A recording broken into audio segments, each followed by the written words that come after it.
ABI ready for launch. FTS. FTS go. Props go. ABI. ABI's go. 10, 9, 8, 7, 6, 5, 4, 3, 2, 1.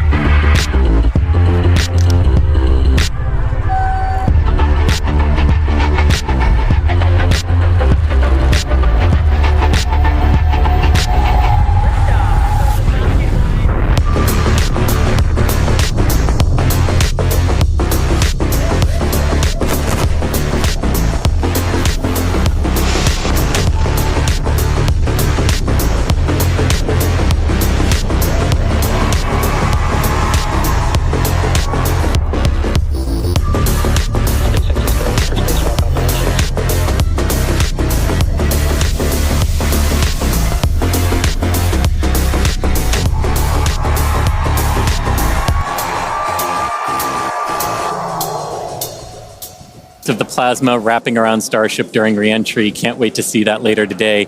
And fans of Starship may know that Starlink enables us to bring you lots of unprecedented views both from space and here on Earth.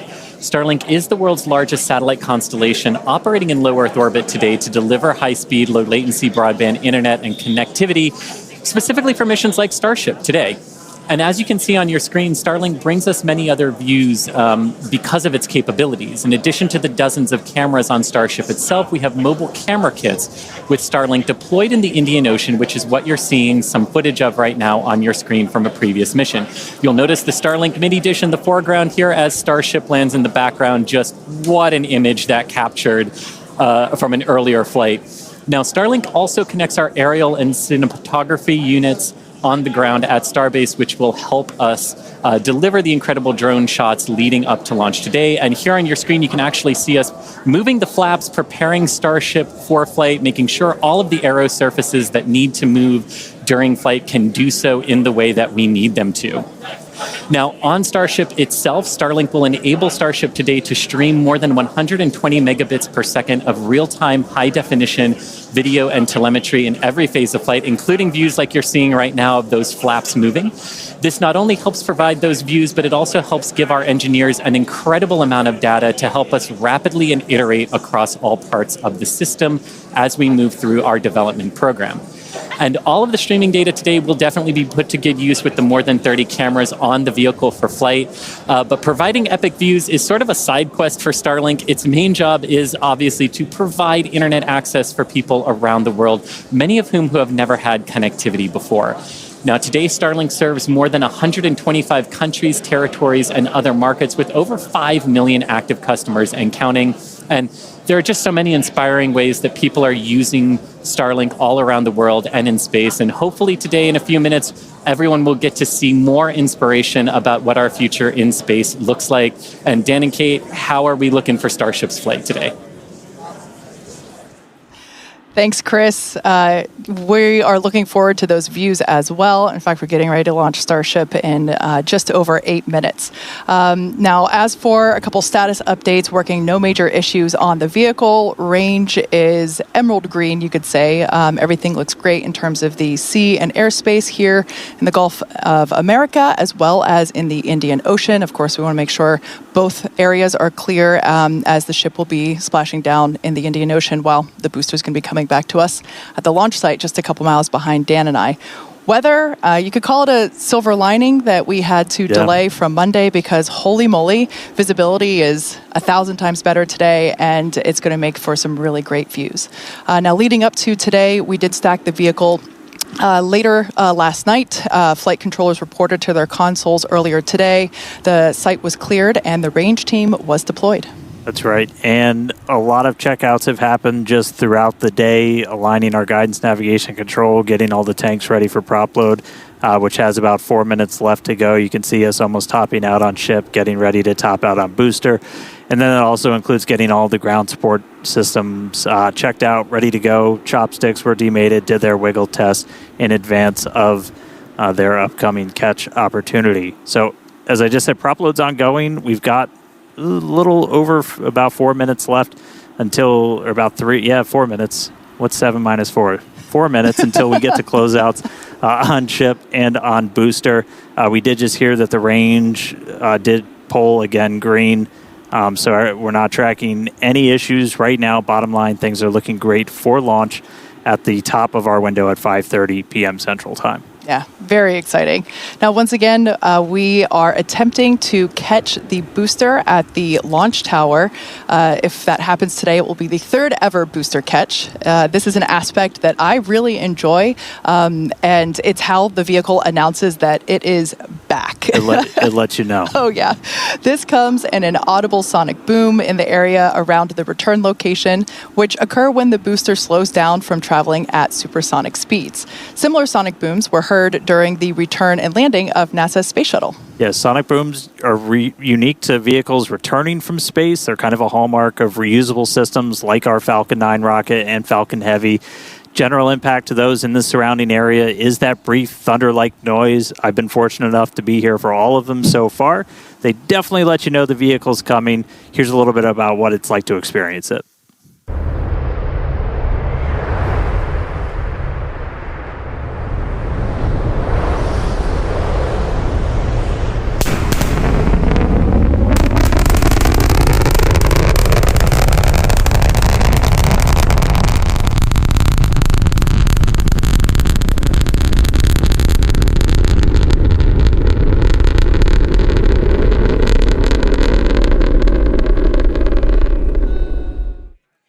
And as someone who grew up hearing those sonic booms as the shuttles landed in Florida, and now hearing them for Falcon and Starship as well, they really are something to experience. And when you hear them, you just know it's a spaceship telling everyone that it wants to be reused. Great sounds.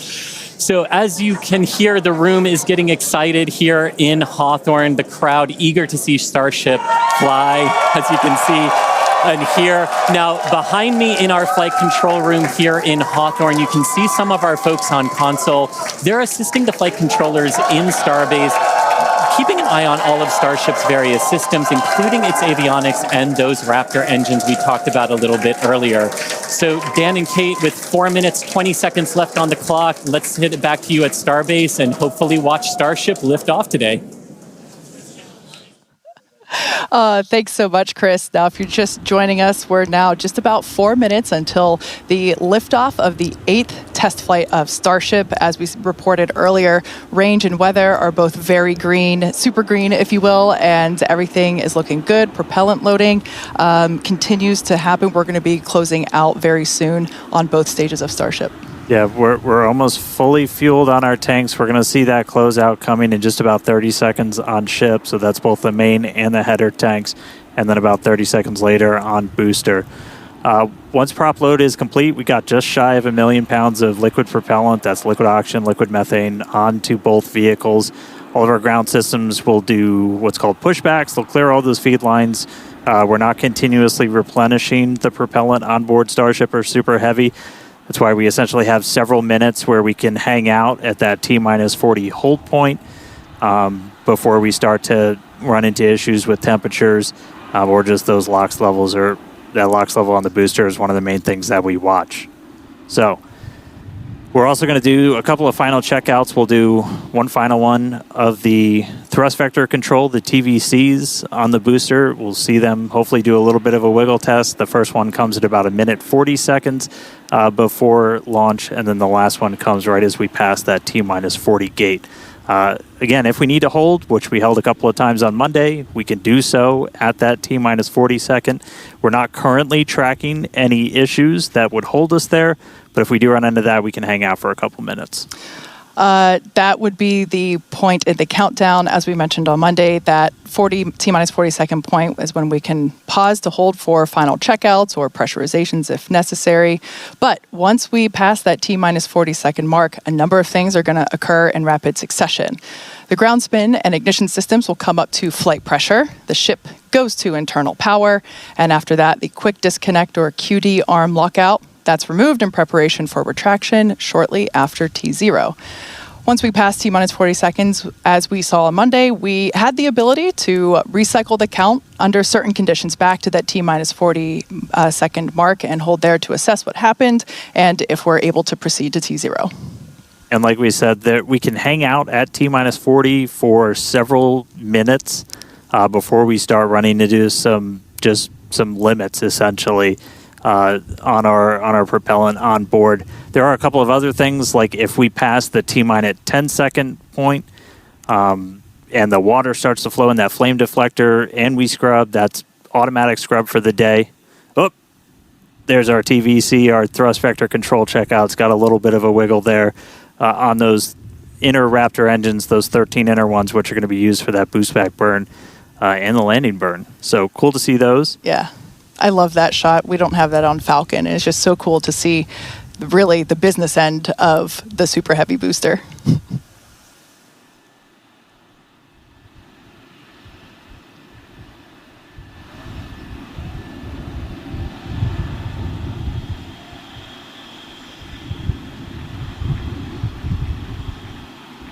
Ten seconds away from that T-minus 40 hold. We'll see.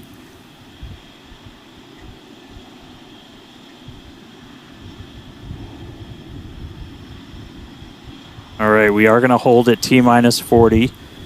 We're watching the temperatures on the ship right now for the ship fuel.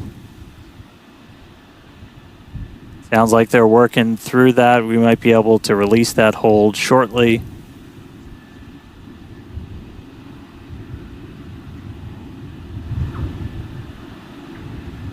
All right, sounds like we're going to be able to reset those holds, not tracking any other holds.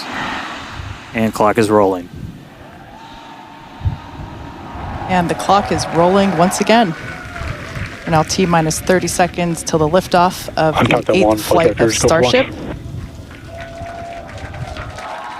Our flight director, Joe Schleicher, today is go for launch. Let's listen in as he takes us through the final seconds of the count.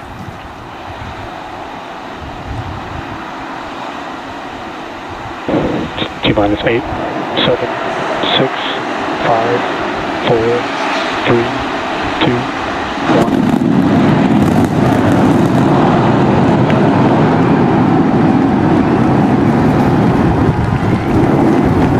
We got liftoff.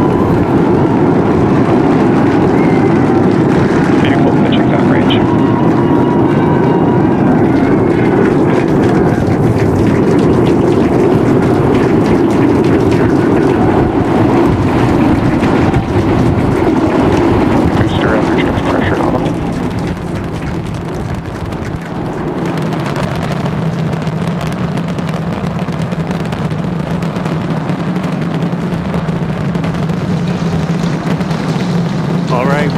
A little over 40 seconds into the flight. We are seeing 33 out of 33 Raptor engines ignited. Boosters pushing us downrange over the Gulf. Next milestone coming up in just under 10 seconds is going to be max Q, that max aerodynamic pressure.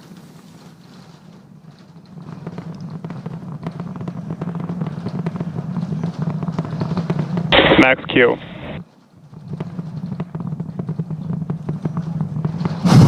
All right, so we're through max Q. That's the heaviest stresses it's kind of seeing on the way up. Wow, that was pretty incredible. I'm still recovering. That was amazing. Beautiful views of the vehicle on ascent, pitching downrange away from the launch tower. Next thing coming up is hot staging. So we're going to look for 6 engines to ignite on ship while we're still attached to the top of the booster. We'll see all but those 3 center engines shut down on booster.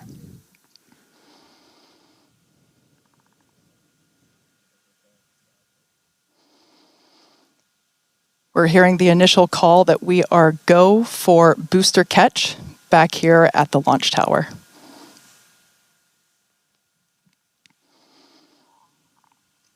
Coming up now on hot staging, the ship's engines will ignite while still attached to the Super Heavy booster, and also while Super Heavy booster will still be under power itself. The clamps holding the 2 stages together are going to release, and Starship second stage engines will Booster ignite. engine cut off. Ship engine startup. Stage separation. Boost back burn start. There we go. Ship engines, all 6 Raptors ignited. We're doing that boost back burn.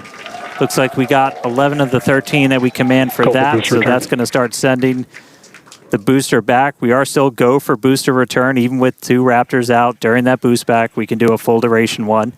But looks like we got a ship, 6 engines heading into space, and then we got a booster hopefully on our way back to Starbase. How's everything going in Hawthorne, Chris? Everything is looking good. The crowd eagerly followed that ascent and now watching the booster coming back.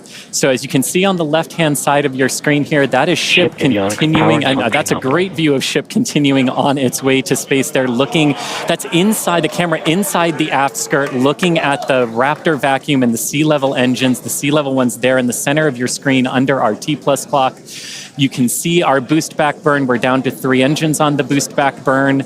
And you can see ship on the right-hand side of that telemetry with 6 engines lit, continuing its ascent to orbit, already over 100 kilometers in altitude. The booster 87 kilometers in altitude and continuing its trek right now back to the landing site and catch site. There's a shutdown. And we just heard a good call out for boost back shutdown. The next thing we should see on our screen is the separation of the hot stage from the Super Heavy booster. We jettisoned that because we do not need it for the landing, but on future iterations of the Super Heavy, that hot stage ring will be incorporated into the booster and we will get it back. But for today, you can see it on the right-hand side of your screen there, just separating off of from the right-hand side of the booster. You can also see the booster doing its liquid oxygen dump there, which is exactly what we would expect for it to do as the booster gets itself configured for the landing here. Now, meanwhile, Starship will continue to coast after it reaches orbit for about 40 minutes or so up to an altitude of 214 kilometers, but it's still got a ways to go there, currently accelerating past 7,500 kilometers per hour there in velocity. And just look at those great views of the booster coming back. The Gulf coastline there just looks absolutely gorgeous. Starship is on a nominal trajectory. And there we hear nominal trajectories all around. And Dan and Kate, we're at 5 minutes, 15 seconds here into the flight. Everything looking good for the Super Heavy and for Starship today. What's it like there at Starbase as we get ready to catch?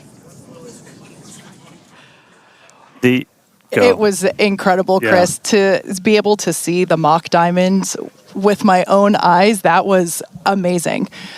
We are standing by for return of booster back to the launch tower. We have heard that we are go for the catch of the booster. Yeah, this coming from one of our long-range tracking cameras, we're able to see the hot stage separate and fly away. So coming up in just about 30 seconds, we're going to look for the landing burn. We're going to command those 13 inner and middle ring engines to turn on. 13 initially, they bleed off all of that velocity as we're slowing down from supersonic speeds, eventually moding down to only 3 engines for that precision flight into the tower. Right now, booster using its 4 hypersonic grid fins to help guide itself through this atmospheric entry back for its precision landing at the launch site. Once again, we're going to ignite first the center 13 engines. We should see that coming up here momentarily. Engines in startup. This is going to come down to 3 engines as the booster slows down for its landing. And we just heard the sonic boom.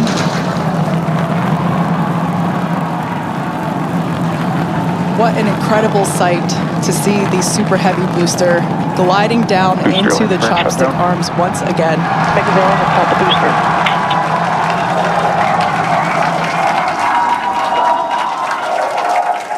Stuck the landing. Wow. That will never get old. All right. We saw 12 out of 13 light for that landing burn. Booster still able to make its way with that final precision burn on the 3 engines in for the tower catch. So booster caught. Meanwhile, keeping an eye on ship. Still got 6 Raptors burning. Those are going to continue for about another minute until we'll get to the Starship engine cutoff.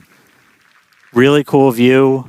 Again, a million shout outs to all of our avionics team who make these cameras possible for us. That's looking right down inside essentially the skirt area of ship, where you can see a pretty good view of all 6 Raptors, especially those 3 inner ones, one of which we're going to hopefully relight a little bit later.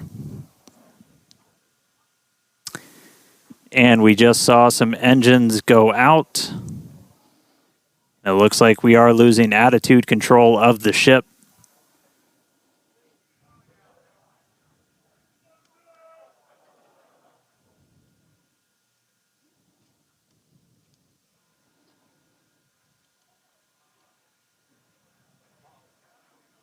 Ship FTS is saved.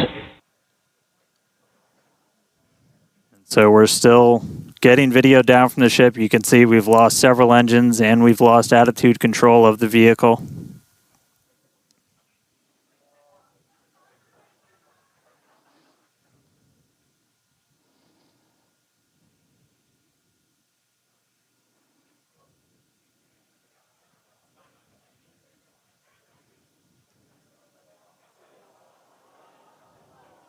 So we'll continue to stick with it.